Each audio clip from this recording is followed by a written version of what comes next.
السلام علیکم ورحمۃ اللہ وبرکاتہ۔ جی ناظرین، کیسے ہیں؟ امید کرتا ہوں آپ خیریت سے ہوں گے۔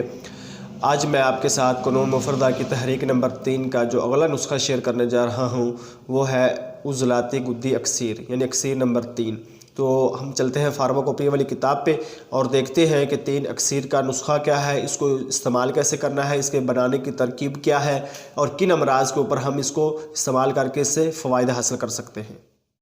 تو یہ پہنچ چکے ہیں جی ہم فارماکوپی والی کتاب کے اوپر، اور یہ ہے اکسیر نمبر 3 کا نسخہ، ٹھیک ہے۔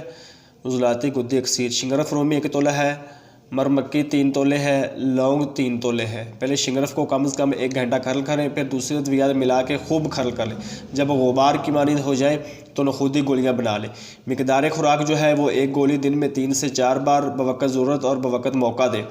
افعال و اثرات میں قلب و عضلات کو مشینی طور تحریک دے کے خون سے صداوی فضلات کو خارج کرتا ہے، جس کے بعد صداع کے رکنے کی وجہ سے ہونے والی علامات ٹھیک ہونے لگتی ہیں۔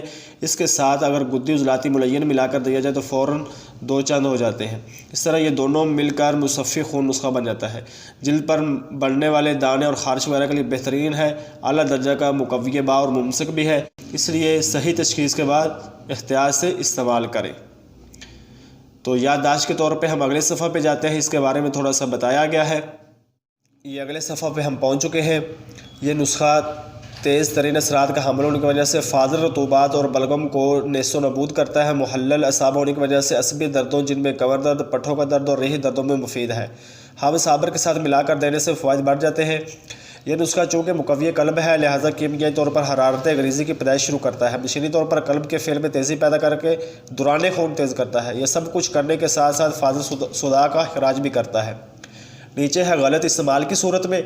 غلط استعمال کی صورت میں بلا ضرورت اور زیادہ مقدار میں غلطی سے کھا لیا جائے تو سمی علامات شروع ہو جاتی ہیں۔